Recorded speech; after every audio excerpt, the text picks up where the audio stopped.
नमस्कार मित्रांनो. या व्हिडिओचा विषय आहे know your computer configuration. KYC तुम्हाला माहिती आहे? येस. तसंच KYPC आता आपण समजून घेणार आहोत. आपल्याला आपलं कम्प्युटरचं कॉन्फिगरेशन हे ओळखताच आलं पाहिजे. आपल्या कम्प्युटरची क्षमता नेमकी किती आहे, त्याची मर्यादा किती आहे, तो काय करू शकतो किंवा काय करू शकत नाही हे समजणं आपल्याला अत्यंत गरजेचं आहे. जर एक्सलंट लेव्हलला आपल्याला आपला कम्प्युटर वापरायचा असेल तर.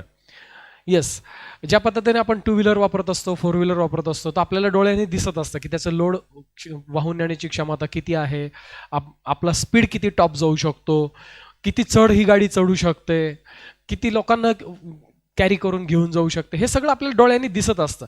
त्याच्यामुळे तिथे निर्णय घेताना आपण कधीच चुकत नाही. टू व्हीलर असेल आणि टू व्हीलरला आपण एखादी ट्रॉली जर जोडली आणि त्याच्यामध्ये जर 5-25 पोते आपण धान्याचे ठेवले तर टू व्हीलर ती नाही खेचू शकत. आपल्याला माहिती आहे, कळतं आपल्याला तिथे. फोर व्हीलर जर असेल तर त्या फोर व्हीलरमध्ये आपण पूर्ण फॅमिली बसलेलो आहोत, प्लस त्याच्यामध्ये काही ॲडिशनल जागा ठेवलेली आहे तर ती कॅरी करू शकते. पण त्याला जर ट्रकसारखा लोड दिलं तर ते पण करू नाही शकत. किंवा ट्रक जर असेल तर ती ट्रक भले सगळं लोड करू शकेल पण ती गलटी बोळातून नाही फिरू शकत. म्हणजे प्रत्येक गोष्टीचे काहीतरी फायदे आहेत, प्रत्येक गोष्टीचे काहीतरी तोटे आहेत. येस, लॅपटॉपचे स्वतःचे फायदे आहेत, तसे डेस्कटॉपचे सुद्धा स्वतःचे फायदे आहेत. लॅपटॉप तुम्ही कुठेही कॅरी करून घेऊन जाऊ शकता, डेस्कटॉप नेऊ शकत नाही. पण डेस्कटॉपची काम करण्याची क्षमता, त्याला अजून तुम्ही जे ॲडिशनल गोष्टी जोडू शकतात, ग्राफिक कार्ड जोडणं असेल, ते तुम्ही ॲडिशनल हार्ड डिस्क जोडणं असेल किंवा ॲडिशनल तुम्हाला त्याला काही डिव्हायसेस जोडणं असेल, हे तुमचं डेस्कटॉप कम्प्युटरवरती जेवढं बखुबीने होऊ शकतं तेवढं लॅपटॉपवरती तिथे त्या मर्यादा येतात. तर सर्वात आधी आपल्याला हे समजणं गरजेचं आहे की आपल्या कम्प्युटरचं कॉन्फिगरेशन एक्झॅक्टली काय आहे, काय करायचं त्यासाठी.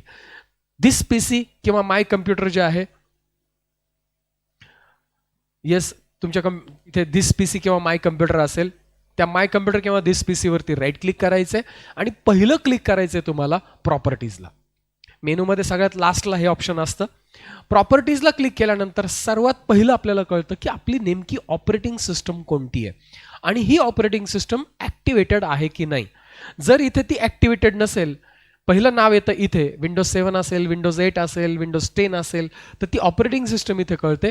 आणि ॲक्टिवेटेड आहे की नाही, विंडोज इज ॲक्टिवेटेड. बऱ्याच जणांच्या लॅपटॉपवर मी पाहतो की तिथे नो ॲक्टिवेशनचा मेसेज येतो, ॲक्टिवेट विंडोजचा मेसेज येतो, फंक्शन्स त्याचे प्रॉपर चालत नाहीत. तर लक्षात घ्या, ह्याच्यासाठी आपल्या संपर्कातल्या कम्प्युटर हार्डवेअर एक्सपर्टशी संपर्क करा. आणि पहिलं तुमचं जर ॲक्टिवेट नसेल विंडोज, तसंच MS ऑफिसच्या बाबतीत सुद्धा असतं. मायक्रोसॉफ्ट ऑफिस म्हणजे वर्ड, एक्सेल, पॉवर पॉईंट तुमच्या कम्प्युटरवरती आहे आणि तिथे जर तुम्हाला ॲक्टिवेटचा जर मेसेज येत असेल तर तुम्हाला ते कम्प्युटर हार्डवेअर एक्सपर्टशी संपर्क साधणं नितांत गरजेचं असतं. तर सगळ्यात पहिलं आपली ऑपरेटिंग सिस्टम कोणती आहे हे समजणं खूप गरजेचं आहे. त्याचबरोबर ती ॲक्टिवेटेड आहे की नाही, खालच्या बाजूला तुम्हाला मेसेज येतो किंवा ॲक्टिवेट विंडोज म्हणून जर मेसेज येत असेल तर समजून घ्या तुमची ॲक्टिवेट नाही आहे. ॲक्टिवेटेड असेल तर तसा मेसेज इथे येऊन जाईल. दुसरी महत्त्वाची गोष्ट त्याच्या पुढची, ती म्हणजे प्रोसेसर. यादीमध्ये तुम्हाला पहिलं नाव कळतं की तुमचा प्रोसेसर कुठला आहे. याच्या आधी मी तुम्हाला यादी दाखवली होती. आपण गुगलवर जाऊन लिस्ट ऑफ इंटेल प्रोसेसर म्हणून तुम्ही जर सर्च केलं तर विकिपीडियावर तुम्हाला एक लिस्ट मिळेल. त्या लिस्टला पाहून तुम्ही हे सर्च करू शकता की ह्या सिक्वेन्समध्ये आपला प्रोसेसर कुठे बसतो. किंवा तुम्ही गुगलला जाऊन हे पण सर्च करू शकतात की प्रोसेसरचं रँकिंग कुठपर्यंत आहे. आपण जो प्रोसेसर वापरतो तो रँकिंगमध्ये कितव्या नंबरला रँक करतो.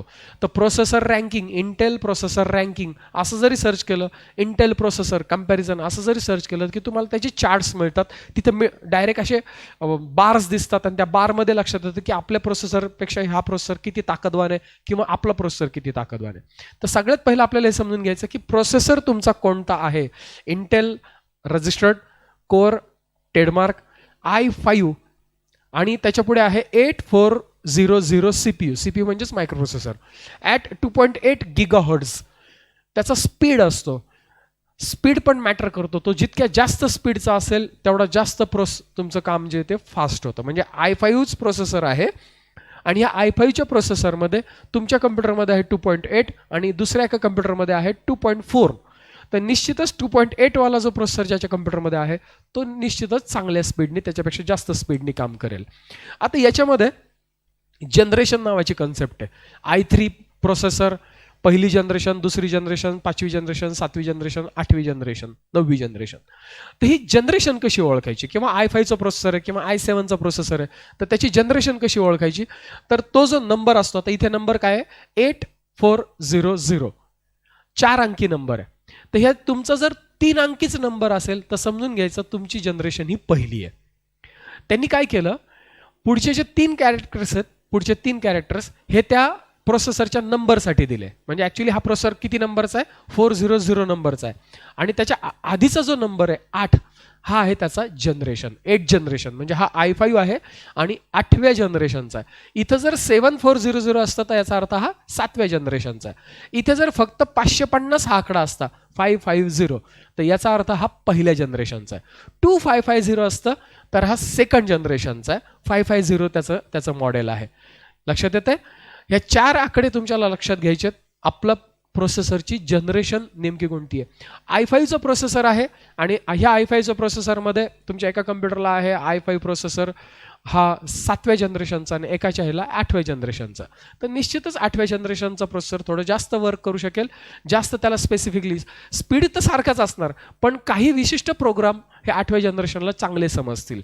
तुमच्याकडे जर आहे दुसऱ्या जनरेशनचा प्रोसेसर आणि दुसऱ्या जनरेशनचा प्रोसेसरचा स्पीड आहे 2 GHz, सेम प्रोसेसर हा, दुसऱ्या जनरेशनचा आहे त्याचा स्पीड आहे 2 GHz आणि त्याच्यानंतर तुम्ही 8व्या जनरेशनचा वापरतात त्याचा स्पीड आहे 2.8 GHz. तर हे तर लक्षात येईल की 2.8 आहे म्हणजे हा फास्ट चालणार. पण आता हे जर उलट झालं तर जुन्या जनरेशनचा हाय स्पीड आणि नव्या जनरेशनचा कमी स्पीड, तर कोण फास्ट चालेल? तर लक्षात घ्या, जनरल वर्कसाठी, जनरल आपण वर्ड चालवतो, एक्सेल चालवतो, जनरल वर्कसाठी निश्चितच जुना जो प्रोसेसर आहे तो हाय स्पीडने चालणार कारण त्याचा स्पीड चांगला आहे. पण जिथे कॉम्प्लेक्स प्रोग्राम आहेत, जिथे नवे नवे ॲडव्हान्स प्रोग्राम येत आहेत, OBS सारखे सॉफ्टवेअर येतात, व्हिडिओ एडिटिंग सारखे सॉफ्टवेअर येतात, तर अशा ठिकाणी मित्रांनो नवी जनरेशन जी आहे ती तुमची फास्ट चालेल. लक्षात येते? नव्या जनरेशन म्हणजे काय? स्पीड चांगला आहे पण ॲडिशनल फॅसिलिटी त्यांनी त्याच्याबरोबर वाढवलेल्या असतात, म्हणून जनरेशन इथे बदलतं. त्याच्या पुढची गोष्ट आहे मेमरी. आता मेमरी जी आहे ही मेमरी 2 GB असू शकते, 3 GB असू शकते, 4 GB असू शकते, 8 GB असू शकते. माझ्या कम्प्युटरमध्ये 4 GB आहे. ॲक्च्युली ही 4 GB कमी पडते. कन्फिगरेशन म्हणजे OBS सारखं सॉफ्टवेअर चालवायचं असेल तर मी नेहमी रिकमेंड करतो की i5 वापरा आणि त्या i5 मध्ये कमीत कमी 3ऱ्या-4थ्या जनरेशनचा i5 वापरा. रॅम जी आहे ती कमीत कमी 4 GB तरी ठेवायची तुम्हाला, 4 GB तरी पाहिजे. 2 GB असेल तर 100% 2 GB रॅम ही कमी पडणार. विंडोज जे आहे तर विंडोज हे तुमचं विंडोज 10च पाहिजे कारण ते लेटेस्ट आहे. नवीन जे काही प्लगिन्स असतात ते तर नवीन प्लगिन्स त्याच्यावरती फास्ट इन्स्टॉल होतात, म्हणून तुमचं विंडोज 10 पाहिजे. आणि पुढची महत्त्वाची गोष्ट आहे 64 bit system time, 64 bit operating system, 86 base processor. 64 bit operating सिस्टमचा फायदा काय होतो? 64 बिट जर ऑपरेटिंग सिस्टम असेल तर मोठी रॅम त्याला कळते. येस, जर 32 बिट ऑपरेटिंग सिस्टम असेल तर भले रॅम तुम्ही 4 GB टाका, त्याला 3 GBच कळते. पुढची 1 GB जी रॅम आहे ती तो वापरूच शकत नाही कारण 32 बिट ऑपरेटिंग सिस्टमची ती मर्यादा आहे. 32 बिट ऑपरेटिंग सिस्टममध्ये युजेबल रॅम जी आहे ती कमी होऊन जाते. 64 बिट ऑपरेटिंग सिस्टममध्ये तीच युजेबल रॅम जी आहे तिचा दायरा जो आहे तो दायरा वाढतो. 64 बिट ऑपरेटिंग सिस्टममध्ये तुम्हाला जे सॉफ्टवेअर्स आहेत ते एकदा वेगळ्या एक्सटेन्शननी ते वापरता येतात. थोडं स्पीड मिळतो, 100% मिळतो 32 बिट ऑपरेटिंग सिस्टम आणि 64 बिट ऑपरेटिंग सिस्टम. कारण का आता जे काही लेटेस्ट सगळे सॉफ्टवेअर येतात हे सगळे 64 बिट येत आहेत. तुमच्या जुन्या कम्प्युटरवरती जुने सॉफ्टवेअर इन्स्टॉल करण्यापेक्षा तुमच्या कम्प्युटरवरती नवी OS इन्स्टॉल करून घ्या 64 बिट, जेणेकरून नवे सॉफ्टवेअर त्याच्यावरती इन्स्टॉल होताना तुम्हाला अडचण येणार नाही. तर लक्षात घ्या, इथे काय कळलेलं आहे आपल्याला? प्रोसेसर कळाला आहे, आपला प्रोसेसर कोणता आहे, त्याच्यानंतर रॅम किती आहे ती रॅम इथं आपल्याला कळाली आहे, त्यानंतर ऑपरेटिंग सिस्टम 32 बिट आहे का 64 बिट ते पण आपल्याला इथे कळालेलं आहे. आणि या इथे पेन अँड टच म्हणून ऑप्शन आहे. आता माझा ॲक्च्युली हा टच स्क्रीन आहे म्हणून हा काम करतोय, माझं टच स्क्रीन कम्प्युटर आहे म्हणून इथे जे दिलेलं आहे pen and touch support with 20 touch point, हा 20 टच पॉईंट ह्याला सपोर्ट करतील एवढा मोठा हा टच डिस्प्ले आहे. तुम्हाला इथे येणार नाही, पण हां तुम्ही टच सिस्टम जर तुमच्याकडे तुम्ही इन्स्टॉल केली किंवा तशी डिव्हाइसेस तुम्ही जर लावले तर ते पण इथे तुमचे जे ते इथे ती माहिती तुम्हाला दिसेल. पहिलं लक्षात घ्या, आपल्याला सगळ्यात महत्त्वाचं कळणं गरजेचं आहे प्रोसेसर, रॅम, ऑपरेटिंग सिस्टम आणि तिचं 32 बीट किंवा 64 बीट हे पहिलं कळलं गरजेचं आहे. त्यानंतर आपल्याला कळणं गरजेचं आहे ती म्हणजे आपली हार्ड डिस्क किती आहे. येस, रॅम तर कळाली आपल्याला, प्रोसेसर कळाला, आता हार्ड डिस्क किती आहे. तर हार्ड डिस्क तुम्हाला कोणत्या पद्धतीने कळू शकते. एक तर तुम्ही दिस पीसी ओपन करायचा आणि दिस पीसी ओपन केल्यानंतर इथे जी तुमची हार्ड डिस्क आहे, तुम्हाला एवढं तर माहिती असतं की आपल्या कम्प्युटरला एक हार्ड डिस्क आहे किंवा 2 हार्ड डिस्क आहे. एक हार्ड डिस्क असेल तर जी काही टोटल तुमचे जे काही ड्राईव्ज आहेत ह्यांची बेरीज करायची. अर्थात तुमच्या कम्प्युटरला जर 1 TB ची हार्ड डिस्क असेल तर बेरीज केल्यानंतर ती कधीच 1 TB भरत नाही, हे पण लक्षात घ्या. नाही तर म्हणताल बाकीची कुठे जागा गेली. तर पार्टिशन करण्यामध्ये आणि फॉर्मॅटिंग करण्यामध्ये जागा जात असते. त्याच्यामुळे ॲक्च्युली गणित केल्यानंतर, बेरीज केल्यानंतर ती 1 TB भरत नाही. पण एक जागा अशी आहे की जिथं तुम्हाला एक्झॅक्टली कळतं की तुमच्या कम्प्युटरमध्ये ॲक्च्युली हार्ड डिस्क किती आहेत आणि त्या नेमक्या किती साईजच्या आहेत त्या हार्ड डिस्क. येस, तर आता त्यासाठी काय करायचं, दिस पीसीला पुन्हा राईट क्लिक करायचं आणि याच्यामध्ये डिस्क मॅनेजमेंटला क्लिक करायचं. डिस्क मॅनेजमेंट वरच्या बाजूने. अर्थात हे जे आपण प्रॉपर्टी चेक केली किंवा डिस्क मॅनेजमेंट चेक करतोय तर इथं स्टार्टला क्लिक करून जो सर्च बॉक्स येतो ना तिथे टाईप करून सुद्धा तुम्ही हे नावं सर्च करू शकतात आणि त्या प्रोग्राममध्ये जाऊ शकतात.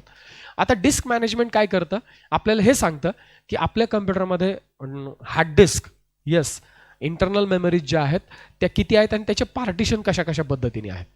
तर आता सगळ्यात पहिलं आपल्याला काय दिसतंय, सर्वात पहिलं इथे तुम्हाला दिसते डिस्क 0. येस, थोडं वरती घेतलं मी ते. इथे दिसते डिस्क 0, अर्थात तो नंबर आहे. 0 म्हणजे ती 0 अशी नाही, ती नंबर आहे. 0 नंबरला ती आहे. किती आहे ती, 931 GB. 931 GB याचाच अर्थ ती आहे 1 TB ची. उरलेले काय 70-80 जे आहेत जीबीज जे आहेत तर ते ॲक्च्युली पार्टिशनमध्ये तिचे पार्ट करण्यामध्ये आणि तिच्या फॉर्मॅटिंगमध्ये जातात, म्हणून त्याची ॲक्च्युअल स्पेस जी ती कमी होते. त्याच्यामध्ये ॲक्च्युली इथे जी जो आहे त्याचे ॲक्च्युअल ड्राईव्ह किती बघा, एक 100 MBचा हेल्दी स्पेस आहे, एक रिकव्हरी पार्टिशन आहे. हे आपल्याला दिसत नाहीत आपल्या माय कम्प्युटरमध्ये किंवा आपल्या कम्प्युटरमध्ये, तर तिथे आपल्याला हे दिसत नाही. दिस पीसीमध्ये आपल्याला हे दिसत नाहीत. तर हे जे ड्राईव्ह आहेत ते सोडून आपल्याला कोणतं दिसतात, जी दिसतोय, डी दिसतोय आणि ई दिसतोय. ओके, आता जी जो आहे तो 243 GB आहे. ॲक्च्युली तुमच्या कम्प्युटर हार्डवेअरवाल्यांनी त्याला जसं पार्टिशन केलेलं आहे, काही जण 200 जीबीचे करतात, काही जण 500 जीबीचे 2 करतात, काही 200 जीबीचे 1 करतात, 300चं दुसरं करतात, 400चं दुसरं करतात. डिपेंड, त्याच्या मनात जसं येईल. ऐन वेळेस पार्टिशन करताना, विंडोज इन्स्टॉल करताना तो त्याचं पार्टिशन करतो हार्डवेअर एक्सपर्ट. मग त्या हार्डवेअर एक्सपर्टच्या मनावरती असतं की ह्याचे पार्टिशन कसे करायचे. एकदा पार्टिशन झाले की टेक्निकली तसं तुम्ही पार्टिशन इथे लगेच बदलू शकत नाही, कारण इथं पार्टिशन जर तुम्ही डिलीट केलं, इथं जर ड्राईव्हर तुम्ही डिलीट केला तर ओरिजिनल डाटा सगळा जो येतो त्या ड्राईव्हरचा सगळ्याचा सगळा डाटा जातो. तर तिथं हे समजतं की आपल्याला किती हार्ड डिस्क आहेत. आता माझ्या कम्प्युटरमध्ये एक ही हार्ड डिस्क आहे जी 1 TBची आहे, म्हणजे 1931 GBच्या आसपास, आणि दुसरी आहे डिस्क 1, ती मी तुम्हाला सांगितलं होतं ती M2 प्रकारातली SSD आहे. माझ्या मदरबोर्डवरतीच एक छोटीशी चिप आहे, ती मी स्लॉटमध्ये इन्सर्ट केलेली आहे, M2 प्रकारची. ती आहे 256 GBची, 256 GBची. ॲक्च्युली तिच्यातली युजेबल किती आहे, 223 GB. आणि ह्याच्यात सुद्धा काय केलेलं आहे, 100 MB मोकळं सोडलेलं आहे, 499 MB मोकळं ॲज अ रिकव्हरी म्हणून सोडलेलं आहे, आणि सी अख्खाच्या अख्खा जो त्याचा ड्राईव्ह जो आहे तो सी ड्राईव्ह म्हणून त्याला ॲलोकेट केलेला आहे. हे आपल्या हातात असतं की कोणाचं नाव बदलायचं, कोणाचं नाव ठेवायचं. म्हणजे तुम्ही आता हा जो जी दिसतोय किंवा हा डी दिसतोय, तर हे डीचं नाव पण बदलू शकतात. तुम्हाला इथं डीच्या ऐवजी इथं पी करायचं आहे, करता येतं. त्याच्यावर राईट क्लिक करून ते सगळे ऑप्शन्स असतात, नाव बदलता येतात. पण जो मुख्य सी असतो ज्याच्यावर आपलं विंडोज असतं त्याला मात्र हात लावता येत नाही, त्याला मात्र डिस्टर्ब करता येत नाही. कारण त्याला तुम्ही जर फॉर्मॅट करायला गेले, त्याचं नाव बदलायला गेले, त्याचं जर रचना बदलायला गेले तर 100% आपलं विंडोजच करप्ट होतं, कारण ज्याच्यावरती आपलं विंडोज आहे. तर इथं आपल्याला हे समजतं की आपली हार्ड डिस्क जी आहे ती हार्ड डिस्क किती आहे आणि त्याचे ॲक्च्युली पार्टिशन काय आहे. इथे जसे नाव असतात ना सी, जी, डी आणि ई, आता खाली जो आहे तो CD-ROM आहे. आपल्या कम्प्युटरला DVD रायटर असेल, DVD ड्राईव्ह असेल, CD ड्राईव्ह असेल, तर त्याचं नाव इथे आलेलं आहे. त्यात जेव्हा तुम्ही डिस्क टाकताल तर त्याचे डिटेल्स तुम्हाला इथे दिसायला सुरुवात होतील. पेन ड्राईव्ह लावला तर पेन ड्राईव्ह इथे परत आणखी खाली दिसायला सुरुवात होईल. USB हार्ड डिस्क जोडली तर USB हार्ड डिस्क इथे खाली डिस्क मॅनेजमेंटमध्ये तुम्हाला इथे दिसायला सुरुवात होईल. ओके, आणि हे सगळंच्या सगळं रिफ्लेक्ट कुठे होत असतं, दिस पीसीमध्ये. दिस पीसीमध्ये तेच ड्राईव्ह इथे सगळे दिसत असतात. आणि अजून आणखीन काही व्हर्च्युअल ड्राईव्ह सुद्धा गुगल ड्राईव्ह सारखे तुम्ही याच्यामध्ये ॲड करू शकतात. ते टेक्निकली तुम्ही किती ड्राईव्ह वाढवायचेत ते पण वाढवून त्याचे नावं सुद्धा इथे वाढवले जाऊ शकतात. तर सगळ्यात महत्त्वाचं प्रोसेसर, रॅम, हार्ड डिस्क, तुमची ऑपरेटिंग सिस्टम हे कळाल्यानंतर आता आपल्या कम्प्युटरमध्ये इतर हार्डवेअर काय काय आहेत, येस ते कसं ओळखणार. तर त्यासाठी धिस पी सीला राईट क्लिक करायचं आणि तुम्हाला जायचं आहे डिव्हाइस मॅनेजरमध्ये. Yes, device manager. आता हा तिसरा फॅक्टर आहे. इथे मात्र तुम्हाला पूर्ण हिशोब मिळतो की कोणकोणती गोष्ट कोणत्या कोणत्या नावानी आहे आणि कोणत्या कोणत्या डिव्हाइसेसने आहे. तर सगळ्यात पहिलं तुम्हाला हे समजून घ्या की तुमच्या कम्प्युटरला आवाज आतमध्ये घेण्यासाठी आणि आवाज बाहेर टाकण्यासाठी, म्हणजे आतमध्ये घेण्यासाठी आपण माईक जोडू शकतो, मल्टिपल माईक्स. आवाज बाहेर टाकण्यासाठी आपण स्पीकर सारखे डिव्हाइसेस जोडू शकतो. पण स्पीकर झाला बाहेरचं फिजिकल क्वांटिटी. आपल्या कम्प्युटरमध्ये USB साऊंड कार्ड सारखे किंवा ॲडिशनल साऊंड सिस्टम टाकून सुद्धा तुम्ही आवाज बाहेर काढू शकतात. म्हणजे एका वेळेस एका सिस्टममधून आवाज निघतोय एका गाण्याचा, तर दुसरं गाणं तुम्ही दुसऱ्या सिस्टमवरती, दुसऱ्या स्पीकरवरती सुद्धा प्ले करू शकतात. तर मग ही पहिली जी गोष्ट दिसते, ऑडिओ इनपुट्स अँड आउटपुट्स. तुमच्या कम्प्युटरला किती आहेत आवाज आतमध्ये घेण्याची सोय आणि आवाज बाहेर टाकण्याची सोय. HDMI ही जी केबल आहे मित्रांनो, त्या HDMI केबलमधून जसं चित्र जात असतं तसं आवाज सुद्धा जात असतो. येस, हाय डेफिनेशन मीडिया इंटरफेस त्याचं नाव आहे. त्याच्यातून चित्र पण जातं आणि त्याच्यातून आवाज पण जातो. त्याच्यामुळे तुमच्या आउटपुट डिव्हाइसमध्ये HDMI वरती तुम्ही जर एखादा TV किंवा तुम्ही मॉनिटर जोडलेला असेल तर 100% तिथं ॲज अ आउटपुट डिव्हाइस म्हणून, ऑडिओचं आउटपुट डिव्हाइस म्हणून ते तुम्हाला तिथे दिसेल. त्यानंतर यामध्ये काय आहे, डेल आहे, मायक्रोफोन C922, माझ्याकडे एक वेब कॅमेरा आहे त्याचा तो माईक दाखवतोय. मायक्रोफोन रिअलटेक ऑडिओ, माझ्याकडे एक डायनॅमिक माईक आहे. यस, हा एक कम्प्युटरला जोडलेला आहे तो दाखवतोय. यस, त्याच्यानंतर स्पीकर्स, हेडफोन्स, जे रेग्युलर जागा आहे जिथे स्पीकर आणि हेडफोन जोडले जात आहेत, आणि स्टेरिओ मिक्स. बायोमेट्रिक डिव्हाइस म्हणजे फेस डिटेक्शनची सोय आहे का तुमच्या कम्प्युटरला, चा सेन्सर आहे का, ते डिटेल्स इथे मिळतात. ब्लूटूथचं डिव्हाइस आहे का, ब्लूटूथ आपण हेडसेट जोडतो बघा, तर ब्लूटूथचं डिव्हाइस आहे का, ते कुठल्या कंपनीचं आहे ते दिसतंय. तुम्ही कॅमेरेज कोणते जोडलेले आहेत, आता मी जो हा कॅमेरा वापरतोय हा ह्या USB व्हिडिओ डिव्हाइसच्या माध्यमातून इथे चाललेला आहे. येस, ते यादी मिळते. त्याच्यानंतर कम्प्युटर कुठल्या पद्धतीचा आहे, त्याचा हार्डवेअरचं स्ट्रक्चर काय आहे, ACPI X64 बेस्ड PC आहे. त्याच्यानंतर डिस्क ड्राईव्ज, माझ्याकडे हार्ड डिस्क कोणत्या कोणत्या आहेत, ॲक्च्युली त्याचा मॉडेल नंबर काय आहे तो इथे दिसतोय. एक ST म्हणजे सीगेट कंपनीची आहे आणि वेस्टर्न डिजिटलची तुम्हाला सांगितलं एक M2 प्रकारची SSD आहे. त्याच्यानंतर पुढची महत्त्वाची गोष्ट आहे डिस्प्ले ॲडॉप्टर. येस, तुम्हाला काय सांगितलं होतं, GPU, ग्राफिकल प्रोसेसिंग युनिट, चित्र दाखवायचं काम जे कोणी करतंय ते हे आहे. इथं 2 नावं दिसत आहेत, याचा अर्थ मी माझ्या कम्प्युटरला आता 2 मॉनिटर जोडण्यासाठी सोय असणार आहे. तिथं 2 आउटपुटला पोर्ट असणार आहेत. इथं जर नावं जास्त असतील तर समजून घ्या तुम्ही ॲडिशनल मॉनिटर जो आहे तो जोडू शकतात. आपल्या कम्प्युटरमध्ये चित्र बाहेर टाकण्यासाठी जे प्रोसेसिंग युनिट्स आहेत, येस, चित्र दाखवण्यासाठी ते कोणते आहेत ते इथं कळतात. लक्षात घ्या, तुमच्या कम्प्युटरला 2 GB ग्राफिक्स आहे, 4 GB ग्राफिक्स आहे, ह्याला काही महत्त्व नाही आहे. ॲक्च्युली तो प्रोसेसर कुठला आहे, GPU कुठला आहे. आता इथे आहे इंटेल UHD ग्राफिक्स 630 नंबरचा हा प्रोसेसर आहे. कोणता, GPUचा, चित्र प्रोसेस करतो. मग हा किती ताकदवान आहे हे ओळखायचं आहे तुम्हाला. तुम्हाला गुगलला सर्च करताना तुमच्याकडचा जो GPU आहे हा GPU किती, कदाचित तुमच्या ह्याला NVIDIAचा ग्राफिकचं चिप असेल तर ती NVIDIAची कोणती आहे आणि ती किती ताकदवान आहे त्यावरती ठरतं.